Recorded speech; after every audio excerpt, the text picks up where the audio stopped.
Madame la Présidente, collègues, il se dégage un fumet d'Ancien Régime de cette proposition de commission d'enquête.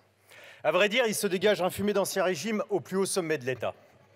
Le peuple mobilisé est pour vous une foule malfaisante. En effet, sur l'ensemble de l'exposé des motifs, vous n'avez aucun mot pour le caractère pacifique de millions de manifestantes et manifestants. Jusqu'à 3,5 millions de personnes dans les rues. Un pays tout entier en soutien et vos caricatures résonnent comme une insulte. À l'Assemblée nationale, lorsque vous constatez ne pas avoir de majorité pour voler encore 2 années de vie, vous saisissez le 49.3 comme une ultime bouée face à votre naufrage. Tout comme en 1789, le monarque a dépêché son messager pour ordonner aux députés de rentrer chez eux. La Marseillaise que nous avons alors lancée a fait surgir le peuple à l'intérieur de l'Assemblée nationale et soyez assurés que ce n'est pas à coup de petites sanctions administratives que vous ferez sortir celui-ci de notre enceinte. Le même soir, vous procédez à 292 arrestations et gardes à vue à Paris pour 9 poursuites au total. Beau bilan, 283 personnes arrêtées sans cause ni fondement. Vous embastillez toute personne qui s'oppose à votre politique. C'est le retour de la détention arbitraire abolie en 1789. Pire, votre doctrine de maintien de l'ordre est là pour faire régner la terreur. Reprenant le principe de l'éborgneur Castaner, selon lequel, si vous ne voulez pas être blessé, n'allez pas en manifestation. La dynamique de votre violence est implacable. Un monarque entêté, élu par défaut, une première ministre suspendue dans le vide, sans confiance de la représentation nationale, un ministre de l'Intérieur persuadé que ces violences verbales et physiques qu'il met en œuvre procèdent de la République.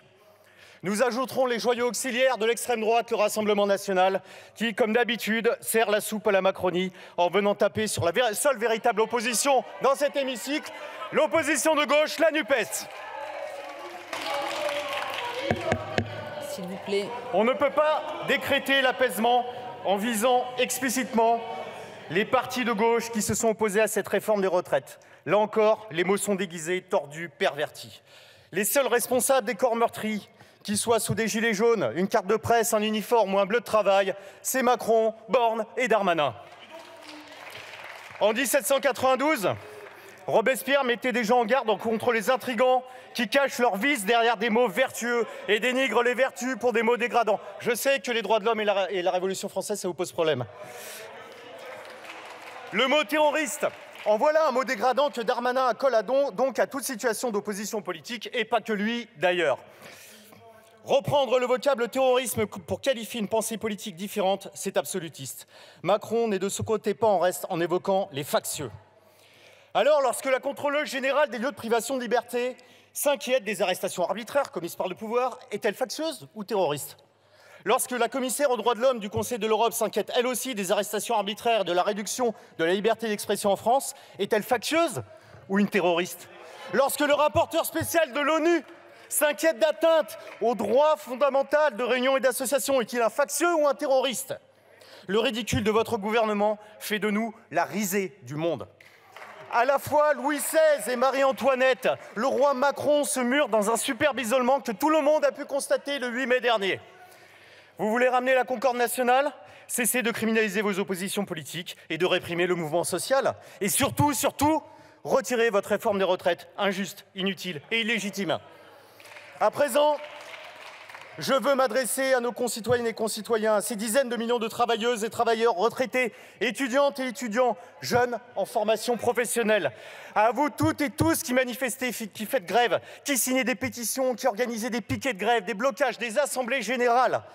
Vous relevez l'honneur d'une France dont l'histoire reste un phare démocratique dans le monde entier. Votre mobilisation depuis des mois est porteuse de tous les espoirs. Soyez assurés que les députés de la nouvelle Union populaire écologique et sociale ne lâcheront pas cette bataille, ni dans les institutions, ni dans le mouvement social dans lequel vous n'êtes pas. Nous serons dignes de votre confiance et de votre ténacité, qui est pour nous un exemple. Aucune menace, aucune intimidation, aucune manœuvre, monsieur le rapporteur, ni celle de cette commission d'enquête, ni aucune autre ne nous mettront en retrait.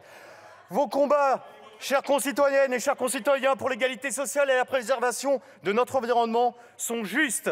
Vous montrez un avenir émancipé de l'obscurantisme du marché et des censeurs, un avenir qui crée du lien social, un avenir démocratique, un avenir qui ne soumet pas le vivant au petit profit d'une minorité. Aujourd'hui, demain et jusqu'à la victoire, continuons à nous mobiliser partout. Je vous remercie.